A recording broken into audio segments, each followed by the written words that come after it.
addicted to checking my crypto. I check it like, I don't know, 1,000 times a day, and I wish I can get over that addiction, but you know, right now it's going up and up and up, so I'm super excited. So I feel like every 5 minutes I'm checking it. It's doing great.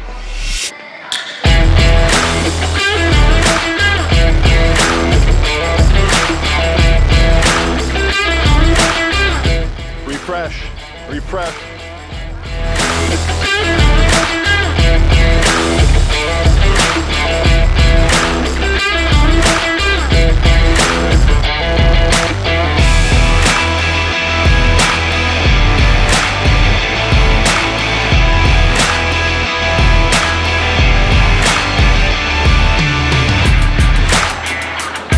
You excited, Stan?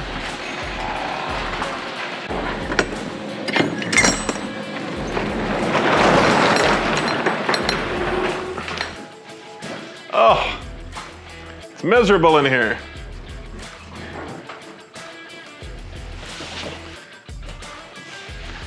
Yeah, it's back here.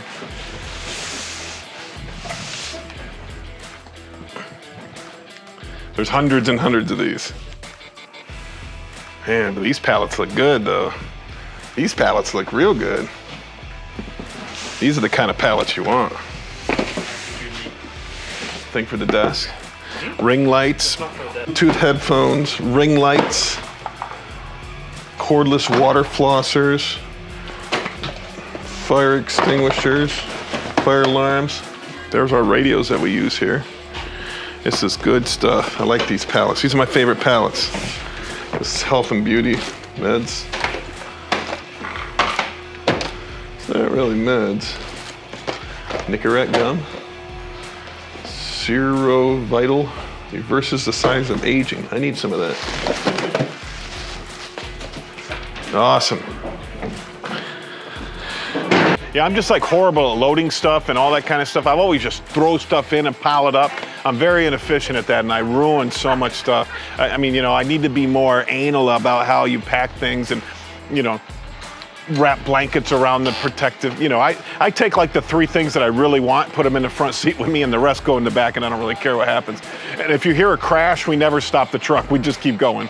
We just keep going. Yeah, I messed that up. I put a TV in the back of my truck. I went to a storage unit, and I found a 70-inch TV, smart TV. It was like all of the money in the whole storage unit, and I put it in the back of my truck, and I pull out of the storage place. I go down the highway, and I have to turn around on the highway to go the other way. So I make a U-turn. When I make the U-turn, my back door opens up, and the 70-inch TV goes, splatters all over the highway. And then all of a sudden, all these cars start coming. So I had to stop traffic, pick the TV up, put it back in. And so I was hoping when I brought it back here that it might actually work. This is probably one of my first videos over, a couple years ago when I first opened the store. You can see it, it's still on my channel, but I got it here and I plugged it in and I'm like, please, please. And we hit power. Sure enough, the screen was shattered. And if the screen's shattered, it's worth nothing. You can sell the boards in it, but I don't deal with that kind of stuff, so I had to throw it in the garbage. It's my fault. I need to be more careful with this stuff. I don't know why the hell I do this. I have no idea why I do this, but I need to get better. So these are like $3,500 new, $3,000 new. Wine coolers, high end for rich people. We got 1,800 bucks on them. Hello.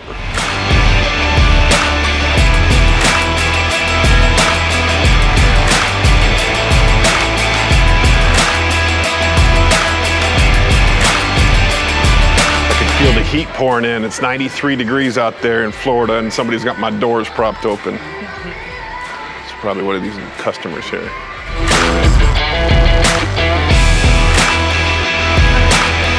How much? That's worth $350, right? Okay.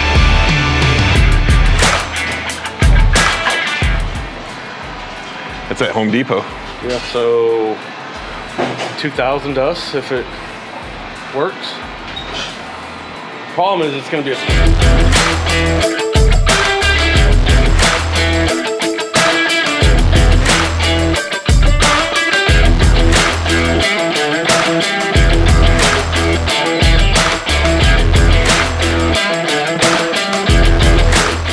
to you and thank you. Catherine. Good old Catherine. That inspires me when somebody says stuff like that, right, Stan? Right? Is that a comment? Yeah. Somebody put a comment in my, something about the value of Jordan shoes, which I get. I understand. I think there's a lot of money to be made on Jordan shoes. My point was, I don't think that you need to buy Jordan shoes, right? You don't, yourself, right? You don't need to go out there and buy Jordan shoes for you to wear. If you want to buy them to flip them, hey, I'm good with that. I'm good with anything you can do. But, I don't know how many broke people. All right, tell me I'm not wrong here, Rhonda. We buy these storage units outright. Obviously, they can't afford to pay their frickin' rent on the storage unit, but they're filled with 50 pairs of Jordans. I mean, so what's more important to them? Looking good in front of people, but being broke, right? They can't afford the goddamn rent. If they didn't buy the damn Jordans, they could pay the rent, right? Thousands of dollars worth of Jordans in these storage units all the time. Happens all the time. They save the boxes, they save everything, right? Because I look cool. I look cool in front of my friends, right? But I'm broke. I'm broke. It's your choice. It's a journey. It's your choice. Start now. Takes 20 years, but you got to start it. I don't care if you're 60. I don't care if you're 70, 50, 20, 30. I don't care what age you are. You have to start the 20-year journey. Once you start it, boom, you'll be successful in 20 years. And I'm 2 years away from my 20-year journey. So I started 18 years ago, but I really got heavy into it maybe in the last 5-6 years when I started investing in cryptos. So start the journey. Stop buying stupid shit. Gary V, stop buying stupid shit, right? Right? And we did a video one time, and the guy had, what did he have, like $1,000 necklace on and $400 shoes. What was this? What did he say to me? People clown him. Yeah, he said, people would clown me if I dressed like you, but he was broke. He was broke, but he didn't want to look out. I mean, I don't know what I'm doing wrong, but he didn't want to dress like me because he would be clowned in front of his boys. He was from New York City, very nice guy with his girlfriend. He was down in Clearwater, Florida. We met him, but and I think we inspired him. I honestly think we inspired him to change the way he thinks and to work toward the path of success, of wealth, of freedom, and not, I think he was a warehouse. I think he drove a forklift in a warehouse for a living, but I think we inspired him, and he understood, he couldn't afford to buy drinks, and we bought him drinks, and he gets it. That's all you got to do. I hope my kids get it. I'm preaching to my kids all the time. Kids are inheriting your money so they don't have to work when they get older. That's not true. They have to work. They have to work their whole life. Yeah, but I mean, if I don't. They work now, so why they gotta work now? But if I'm gonna die at the average age of 78 to die, right? So that's 29 years. So my kids will be in their 40s before they get my money. So they got to work until then. I'm not just gonna hand it over, right? But your crypto will pay for the rest of your life. My crypto should do well. I mean, what's my Bitcoin gonna do? What's my Bitcoin now gonna be worth in 20 years? I can't even fathom. I don't know. I think Bitcoin will be $1 million in maybe 5 years. Definitely by 10 years it'll be $1 million. In 20 years, I don't know, $5 million a coin, and we have a lot of coins. So I did a crypto podcast earlier where the guy says he bought it at $11. Didn't he say $11? Yeah, he started buying Bitcoin at $11, which I was like, that's incredible. That's incredible. Could you imagine being that early? I don't know. I don't want to say much about him, but I know he's like 32 and doesn't work. Doesn't have to work. He just does passion projects for a living.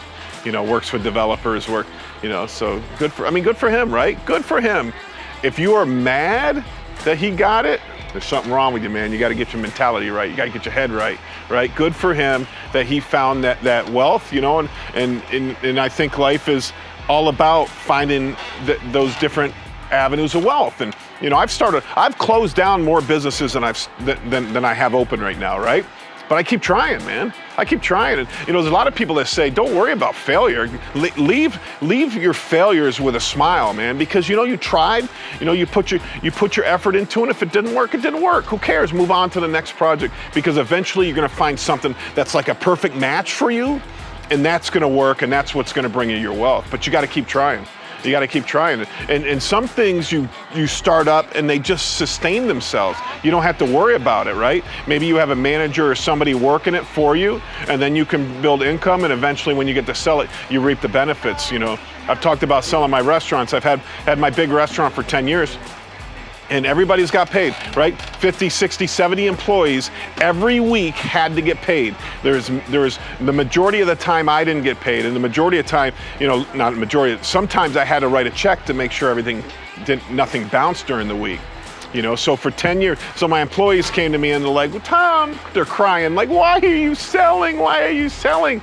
And I'm like, it's my time to get paid, right? It's my turn to get paid. You guys have been getting paid for 10 years. Now I'm gonna get paid by selling this restaurant, this business, because my debt, right? My debt was here, now it's here, and the value went from here to here. So the VIG, the difference in the middle is a lot. So I'm very happy. I'm very satisfied that I get to sell this place. And you know, but I also have, you know, 10 other irons in the fire. So, you know, you got to do the same thing. Everybody's got to do the same thing. You got to start throwing shit against the wall, right? See what sticks. That's the path you got to take. Or you can trade your time for hours. You can trade your time for hours. These ladies trade their time for hours. I encourage them to go do this stuff on their own. They can make more money just going out and going to thrift stores and flipping stuff, but you know, they like the security of working. I don't know if they like the security. You better like me. Stick around just for your ass. Not the money pest, because you'll piss. Rhonda. All right. But, you know, I mean, I encourage all my employees to go out and work for themselves, work on their own. And you know, owning a business brings you so many benefits. So many benefits. I mean, you know, because of the deductions that I get to take from all my businesses, you know, my adjusted gross income is a tenth of what theirs are. Is a tenth. So I don't pay, you know, rich people don't pay taxes. I'm not saying I'm a rich person. I'm saying that people that own businesses pay very little taxes because there's so much to write off. There's so much to write off. You know, that's the whole thing with Trump, you know, and I'm not getting into politics. I don't want to talk politics, but, you know, they were bagging him because he wasn't paying any taxes, but that's what a businessman does, right? You take any income that you bring and you reinvest it into new projects, new things to build your wealth, to keep building your wealth. Now at the end is when you pay the taxes, right? So I'm selling my restaurant, I'm making a substantial amount of money, and I have to pay taxes on that. So I'm gonna have to pay long-term capital gains taxes on my restaurant income. But still, it's not gonna put me, I mean, it's good. So start businesses, you know, keep starting businesses, make sure you can execute. All right, if you're a crappy worker, listen, if you can't keep a job, don't go out on your own. All right, because a good worker is a good worker is a good worker. It doesn't matter if you make $5 an hour or $50 an hour. If somebody tells you you're not paying me enough, you need to get rid of them, because a work ethic is inherent. No, you didn't say I'm not paying you enough. You said I pay you very little. That's different. Because if somebody, you know, if I'm going to dig a ditch and getting paid $5 an hour, I'm going to dig the ditch, right? Because I made the choice to dig the ditch. All right. If I don't want to dig the ditch, I'll just tell them no. But work ethic is inherent. Right, so if you're not a good worker, just go work for somebody else and waste their money, you know, because you're not going to be able to sustain it yourself. You know, another thing I want to talk about is debt. People keep asking me about going into debt, and we addressed this a little bit earlier, right? Or did we? A little bit, yeah. Yeah. So debt is good. That was on the live. Oh, that was on the live? Okay. Debt is good. As long as it's, you know, a reasonable interest rate, which I would say under 5%, under 6%, you know, if you're going to get a line of credit, or, you know, if you're going to get a credit card with no interest, you know, and then use that ability to borrow. But I want to know, I've heard a couple times in the last few weeks, like somebody say, hey, will you sell me this pallet on credit, and then I'll bring you the money back after I sell it? And so what does that really mean? You know, in my mind, what that means is I'm irresponsible with money, right? Hey, I'm irresponsible with money. Will you give me something for free so I can try to make money on it and then pay you back? No. Or with all due respect, I don't know if he watches my videos. I mean, I have this one guy who wants to borrow a whole bunch of money from me. so he can finish some sort of project. But once again, it's like he's saying to me, I'm irresponsible with money. Can you give me some of yours that you worked hard for, and then I'll pay you back, but I'm irresponsible with money. So no, I can't give you that money. Tom, I'm borrowing the money. You guys can borrow money because I love you guys. But I mean, it's just a, and they don't get it. But I've been there. I get it. I've been there. I've been broke. I've been broke a lot in my life. I've been on roller coaster rides of making money, not making money. I've been laid off and went to a casino. I lost all my rent money one night. I had to go back home to my wife, and I cried and I told her I lost all my rent money at the casino, and imagine what she was thinking, man. I mean, this is a long time ago. It's a long time ago, but. That's a loser move, man. That's a douchebag loser move that I did to my wife. And just someday, one day you grow out of it, man. One day you grow out of it and you learn the right motivation, right? I mean, we talked about this before. My dad has never talked to me about money. Okay, my dad is now 72 years old, retired, got lots of money in the bank account, got a military retirement, another retirement, Social Security, big house paid off, right? Needs nothing to do with money. And he just bought a brand new Mustang. Dad, how much you pay for your Mustang? None of your damn business. Like, Dad, I'm 49 years old now. You can finally share with me what things cost, right? Because I need to be educated. Growing up, Dad, how much does this house cost? None of your damn business. Dad, how much you make? None of your damn business. Dad, what is free cash flow? None of your damn business. How much that car cost? Everything was none of your damn business. And my dad still doesn't get that he needed to teach me about money. In school, they never taught me about money. They told me how to write a check, right? They told me how to write one of these things that never going to be used, that are going away. That's what they taught me in business class in high school. It's just ridiculous. They need to teach you about wealth. Why don't they teach you how to build wealth? Why don't they teach you how to save money or put it in appreciation? Why don't they teach you that kind of stuff in school? It's absurd. It's ridiculous. It's bad. And my dad was part of it, man. But I mean, it's just his generation, right? He's the baby boomer generation that just grew up that way. I don't know if it's because everybody, there was a lot of poverty back then that really is gone away now, right? Because all the social programs that are going on right now. There's really no truly poor people, and I don't know. I don't want to get into that because then people will give me all this hate mail about poor people, but the government gives a lot of assistance now. Back then, there wasn't a lot of assistance. So they didn't share financial information with anybody because they didn't want to get robbed, or they didn't want their neighbors to break in and take their possessions. So that's the way he grew up. But with my kids, I mean, my boys are 10 and 14. I'm telling them everything. What do they want to know? How much do you make Dad? How much is in your bank account? How much is this? How much is that? I'm sharing it with them. I'm teaching them. They both work. They both have to work. I force them to work on the weekends. I force them to work one day a week during school, but during the summer they work 5 days a week. And I put half their money into Bitcoin. Every week I put half their money into Bitcoin. And so my 10-year-old and my 14-year-old will be wealthy. They'll be on that journey way earlier than me. By the time they're 30, they should be millionaires. I can't see any other path for them. As long as they stick to this, eventually I'm going to have to turn it over to them.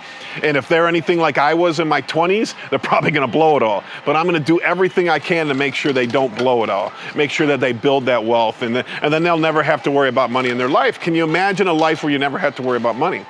Don't you remember I remember going to McDonald's and geez, that Big Mac combo is $2.99. That's everything I got in my pockets, right? Still do that anyway. You still do that? Yeah, but at some level you stop doing that, right? When your income comes here, then that doesn't. Nope. Exactly. Well, yeah, but I think you graduate from those levels, and you don't understand that yet because you haven't graduated yet, Stan. You upgrade from McDonald's and you go to Burger King, or you go to Carl's Jr. when you got. Or you go to Hooters. Or you go to a steakhouse. You graduate, and the same thing with your car payment, right? Right now, Stan has zero car payment. My car payment's $600 a month, right? But I had one. It used to be 100, then 200, then 300, but as your income grows, the way you expend your money grows, right? You want better cars, better things. That's just how your life goes if you're advancing in your life. So. Okay, so I don't have a car payment. I don't either. That's My cars good. are paid off. Mine too. That's good, but Advancing in life? no, you're definitely advancing in life, but I would just advise to do something other than that. Right, and the only thing that I would disagree with is that let's say you're gonna buy a $20,000 car and you have $20,000 in cash and the interest rate I just got was 1.67. All right, so I wouldn't recommend you take the $20,000 and pay the car off. I'd recommend you take the $20,000, invest in an appreciating asset, and pay the car payment. And that's what my mom did. She had a 1% or something. Right. So she could have paid it off. What's that? She did not. Yeah, right here you She can. did the loan Sorry about that. and invested it. So, I mean, that's all I would recommend. So there's nothing, so Rhonda's thinking like my dad. Rhonda does what my dad does. You know, I just disagree. If you can find an investment that on average traditionally pays more than the rate of interest you're paying, you're better off putting that money in that investment. There's nothing wrong with debt. I mean, you know, buying a car is just a bad, it's not a good investment anyways, but we need to have a car, right? It's not like we can't have a car. And, you know, and if you graduate to different levels of income, you get nicer cars. That's just the bottom line, right? You just get nicer cars. I mean, as long as you're not, like Stan has a friend who makes good money and he has 3 cars, right? One's a Jaguar, one's a Porsche, one's an Audi, right? You know, so this guy is on the extreme, right? This guy is like trying to swing his thing around, showing everybody that his is bigger than everybody else, where he could be very wealthy if he wasn't making those kind of moves. I mean, a car is a utility piece. You need a car. You need utility. You need to be able to get back and forth to work. Right. So it makes no sense for your friend to have that, right? It doesn't make any sense. That's a stupid move. But you know, to have a nice car is not a bad move if you can afford it. So. But, you know, take that money and invest it. Become rich. Your choice. Your choice. Stan, it's your choice.